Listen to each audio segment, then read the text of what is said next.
Hello, welcome to Hitchhiking Stars YouTube channel. I am Fernanda Paiva, and I'm going to take you on a journey, especially about this full moon in Leo that's happening in 2 days. So, have you been feeling these energies? How is that going for you? Do you have anything in Leo, especially on the mid degrees? So, I would say between 14 and 17 will be very, very strong for you, degrees of Leo, that is. And honestly, all of the fixed signs as well. So if you have any of these degrees in Taurus, or Scorpio, or Aquarius, then that's definitely powerful for you as well.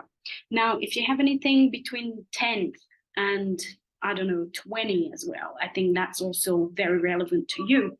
So how have you been feeling? Do you have anything that you've been, noticing, any heightened feelings, any kind of crescendo, because I think the full moons usually have this kind of feeling, usually have this sort of like build up sense of something, that kind of comes to a culmination, comes to become very obvious in our lives, in our situations, and whatever is going on in the houses that this full moon happens. So this is extremely important as well, to place the full moon in your astrology chart. So is this in your ascendant? Is this in the 11th house, in the 10th, in the 8th house?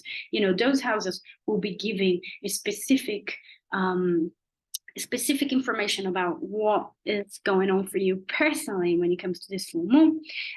For me, for example, is in a house of career. So there's something about career, about work, about my role in society that has something very important culminating this weekend in 2 days. So let's have a look at the chart, and please write down in the comments as well if you know what house this is activating, and if you know what this is specifically activating in your life, if you've been observing it as well, or if you just observe the energy as well. If you'd like to share it as well, I would love to know a little bit more about it. So as per, we're going to share my screen, and we're going to have a look at the chart as well. So I looked for this whole week, between Friday, as I usually do, so between Friday today, the 3rd of February, until next Friday. Now, the most relevant thing happening is definitely the full moon. Like, there isn't really anything that called my attention during the week. So I do think that this whole week will be very much about this full moon, will be very much about digesting and integrating what comes up with this full moon as well with this weekend.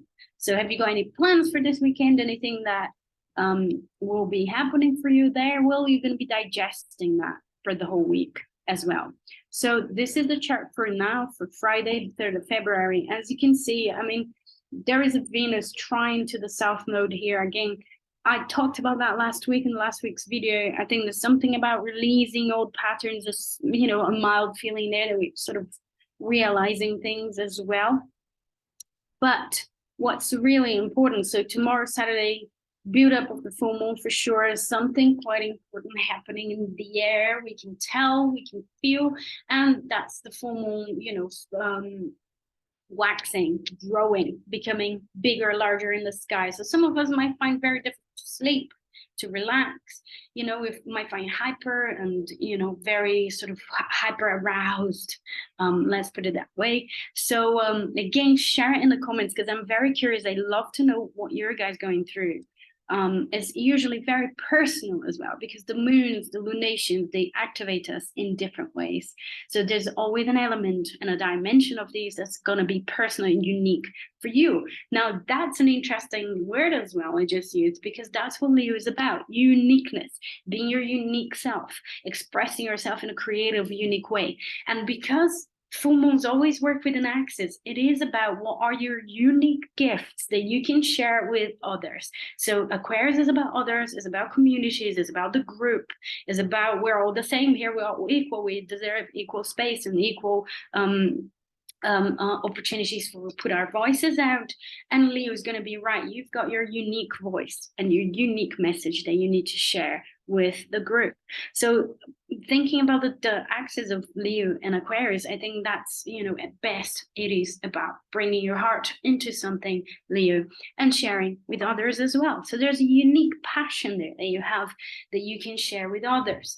So So for tomorrow, we're just going to be observing this build up. We're going to be observing the growth of this full moon, and the sort of the spotlight becoming more and more like clear in the sky and more obvious what this might be about for us personally, individually. So what is a nice thing here is that the moon will trine Jupiter before, going into that full moon as well. Now that trine with Jupiter is an interesting one. Jupiter is about expansion, growth, exploring new terrain. And again, Jupiter is in Aries, so something about exploring your unique individuality there. Aries is about individuality, it's about doing what you want regardless of what others expect from you. So there's something about that moon in Leo that's creatively forming this trine, forming this dialogue with Jupiter, and pointing out possibility for expanding our sense of individuality, our sense of self, our sense of like, who am I out there? We got to find our own voice. We got to find our own unique way of doing things, of being ourselves, taking our place in the world, And I mean, I'm saying that because that's in my 10th house. So for me, this full moon is definitely about taking my space in the world in a creative way, in a unique way as well, finding my voice in the world as a professional, right? Because that's the 10th house. That's what the 10th house is about. And it's also about becoming visible, right? Not being shy and really putting myself out there and being visible. So I decided to launch my website these days, like between today, Saturday, and Sunday as well. And it's like a way of really making a statement of like, here I am, this is the new me, this is the new way that I'm going to be working with astrology. So I'm going to be focusing a lot more on highly sensitive or high sensitivity as well. I would really like to work with people that identify as high sensitive as well, because I think astrology can be really, really helpful. And also because I am a high sensitive person, I can really help other high sensitives out there. So this is what I feel, and this message, bringing this message across, bringing this message out, and also transitioning from, in a sort of outer sense, from the apprentice to the expert as well. So going from the Virgo to that MC Leo that I have, and accepting that I am actually an expertise. I have an expertise already in this. So I've been doing it for long enough that I am earning my place as an authority. So this full moon is definitely bringing a lot of things about that for me. Now, one thing that I really want to bring up for you is the lunar family. So there's a thing that's called lunar families, that every new moon it initiates a lunar family that's not just about that lunar cycle that we see, the 28 days, new moon, full moon, blah, blah, blah, with all the other phases in between. But there's actually a larger group that's happening at the same time. Remember what I say about astrology being cycles within cycles within cycles, and the beauty in that, really, because I find extremely beautiful and inspiring to know that there are so many cycles happening at the same time, and to look at them and to give this sort of bird's eye view of our lives inserted in these cycles, right? So the lunar families happen. So whenever we have a new moon, a certain degree of the zodiac, 9 months later, we're going to have a first quarter in the same degree. And then 9 months later, we're going to have a full moon. So for some reason, for this full moon, I just felt really useful to go back to these lunar family in particular, and to see when the new moon happened in the same degree of the zodiac. So the new moon at 16 degrees in Leo, so the new moon of this lunar family, right, is happening July 21. So on the 8th of July, was on the 8th, in the 8th of August, actually. So that's happening August 2021. So in the 8th of July, oh my God, I keep saying July. And the 8th of August, 2021, we had a new moon at exact 16 degrees Leo. So that was the new moon of this full moon right now, considering the lunar families, okay? So what was happening in August 21 is very relevant to what's happening now, to where you are now with your, process, with the house that this new moon, full moon has happened. So whatever 16 degrees Leo is in your chart, And whatever planets you have at those degrees, they were already being activated back then. So there's something about August 21 that holds the key to understand what this combination is about. Yeah, that summer for you in the Northern Hemisphere has a very relevant, new beginning there. And I love to go back and to understand. Now, August 21, for me, what was happening of relevance was that I was applying for, I was sending my dissertation form. So I was writing, to my tutors, and I was like, right, I'm going to do my dissertation about this, and I'm going to be writing about this. This is one of the things that I remember about July, August 2021. So go back in time, because it's really worth it. And try to remember, if you have a journal, if you have anything, just go back there and try to remember what was happening. Because on the 5th of February, it will be the full moon, the culmination of that process. Now, for a matter of understanding step by step what was going on, I will also mention to you the first quarter and when the first quarter in Leo happened. Now, the first quarter, which relates usually to a conflict of some kind. So the new moon is the beginning, the planting of the seeds, something is emerging to life, right? We almost cannot see so well because it's literally the very, very fresh new beginning.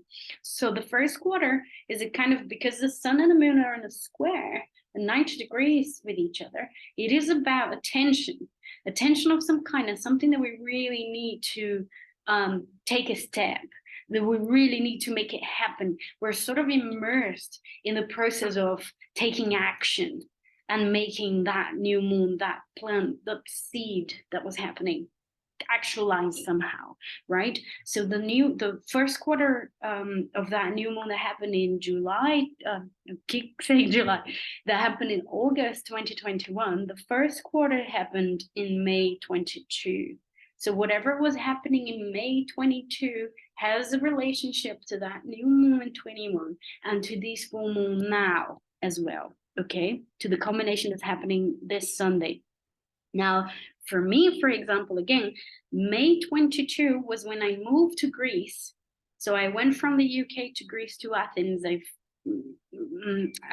rented an Airbnb there because I was deep in the writing up of my dissertation. So August 21, I was applying for it. I was saying, hey, I think I'm going to do this. And, waiting for a response, waiting for the green light saying, go ahead, this is a great subject for you to research about. And then in May 22, I was deep in the process of writing up, okay? I would even dare say that was when I started writing up, because I wrote most of it while I was in Greece. So that was May, June, July. Yeah, May, June, July. And then the end of July, I went back to the UK and I was still writing it. So May, June, July, August, was when I was deep in the process of writing it all up. So I've done my research and I started to write. So that's interesting because the seed of, just giving an example. So the seed of 21, when I was applying for it, when I was filling up the very first form that you have to fill up to say, what are you going to do? How are you going to do? And if that gets approved or not, that was back then. And I was getting approval back then as well. And then May 22, with that first quarter, I was deep in the writing process. So I was really deeply involved with that, trying to make that happen, right? Trying to get the results. So now with this full moon on the 5th, on the Sunday, it's like I've finished, I've got approved, I've concluded successfully, but it's also the sort of like, okay, I'm relaunching my whole professional identity, my personal brand is being relaunched with this full moon based on the skills and the confidence that I've acquired throughout this whole process with the new moon in Leo, okay, which happened on my 10th house near my MC as well. So just giving that personal example for you to think about what was going on in your life, what was going on in your process as well, because that's what this full moon is talking about. So if you have the ability to go back to July and then go back again to May 22, and then so fill up the dots and like connect the dots of your life and try to figure out what this full moon is culminating for. What is the combination about for you? Well, I think that's a very good exercise for you to, continue with your vision boards, for you to do your gratitudes, for you to, to do your rituals as well. I think that's a wonderful way to do it. Now, looking at the chart of the full moon itself, well, obviously there's something that really, really calls my attention. And if you can look at the chart and read a little bit of the symbols, you'll probably also see the same, which is a T-square. So we see that red triangle here. Well, this full moon is forming a T-square with Uranus. So Uranus is at 15 degrees Taurus. The sun is 16 Aquarius and the moon is 16 Leo as well. So they are definitely in a very, very strong dialogue there. But not only that, this full moon is also activating the eclipse that happened in November. So in November, we had an eclipse at 16 degrees Taurus. Now, let me have a look if it was a full moon or a new moon, which I can't fully remember. So it was a full moon as well. So on the 8th of November, 22, we had a full moon eclipse at 16 degrees Taurus. And this full moon now is activating that eclipse. So again, there's something of the flavor of November 22 that we sort of picking up now as well. And because Uranus is involved, it has to do with surprises, with turning points, with, unexpected events as well. But it could also be waking up, having a revelation of some kind and being really like, wow, something really clicks. And we really realize something. It's kind of an awakening, the planet of awakening, the planet of realizing something really strongly, the planet of insight. Lise Green calls Uranus the collective mind. So it has something to do with the collective insight and mind with visions of the future. Is something visionary about Uranus as well. So try to think about November as well, because this could give us a clue. I think November was when I was about to get the result, or I got the result from the dissertation. Did I pass? Did I not pass? What was the result there? So I think I received the result around that time, and that was November, because I finished the end of September. So there's something there as well for me, and it has to do with my decisions and with my direction in life as well, professionally, going through a whole life journey of being a Virgo and struggling to believe that I'm good enough, that I know enough, that I can, raise my prices, that I can be called a professional, and that I have something valuable to offer. And doing an MA and doing something that was extremely intellectually challenging, and seeing that I could commit and I had staying power to do it, and etc., and finished successfully, has had a huge impact on how I feel professionally. So think about your journey there, because that could be something very important connected to November. And because it's an eclipse, or was an eclipse, it's something that was a huge turning point as well. It's like no way back, it's like crossing a portal of some kind. So look at that and try to find what was that for you, what of relevance, has happened around that time. So this one was definitely something, big revelations, something about your unique contribution that you can give. Your unique self that can be connected to that. But there is another underlying energy that's there in this full moon, which is the Venus-Mars square. So Venus and Mars are in a very, very tight square with each other. So they're both at 11 degrees. So Mars at 11 degrees Gemini, and Venus at 11 degrees Pisces here as well. So there's something about conflict between give and take there as well that's underlying the energy of this full moon. And I think when we think about Aquarius and Leo, and especially with Aquarius being ruled, that moon in Leo is ruled by the sun, that sun in Aquarius is ruled by that Saturn in Aquarius. So Saturn is very, very powerful in Aquarius still. So that might still be a very strong feeling of obligation, of guilt, around being yourself, guilt around taking the spotlight or anything like that. Or it could also be lessons around being too selfish, which is the shadow of Leo. So if you've been taking a lot of space, you know, if it's not your case, you've never been shy and and so you're taking a lot of space, and then the group was like, as a bit of a backlash of like, hey, hold on a minute, actually, there are other people out here and they deserving of attention as well. So there's something about balancing that, like how much you give and take, but how much you give and take in the context of the group, of society, of you as an integral part of society, right? How much do you contribute? How much do you take? How much do you give in the process as well? There's something about that Venus-Mars square that's also pointing out to a revelation there as well. There is an imbalance of energy. There is a conflict between the two, and it could come out in relationships as well. How much do you give and take in relation and partnerships as well? The last thing that I would like to comment on from this full moon chart is Mercury on almost exact sextile to Neptune. So Mercury is the ruler of that Mars, you know, which is interesting because it all brings us back to that Saturn, right? And something karmic, something of a lesson, something important that's happening, something about maturing and maturation that's very much at the core of this full moon and this lunar family as well. But that Mercury sextile to Neptune is like, yes, think in a practical way, but don't forget the dreams. Don't forget your dreams, because you can apply your dreams in a very practical way with that Mercury in Capricorn. It's like thinking about ways of applying it, thinking that Mars in Gemini, but with Mercury ruling in Capricorn is like thinking very in a very organized way and in a very practical, earthy way, or practical and earthy, thinking about practical and earthy things, but without leaving that Neptune behind, without leaving the dreams behind, and the sense of like we're all interconnected. So if there's something that I can serve with, that I can do, that I can put into place, if there's something that I am uniquely good at, and that I feel a tremendous amount of joy doing, that's that Leo, right? The Leo 9 theme of the full moon.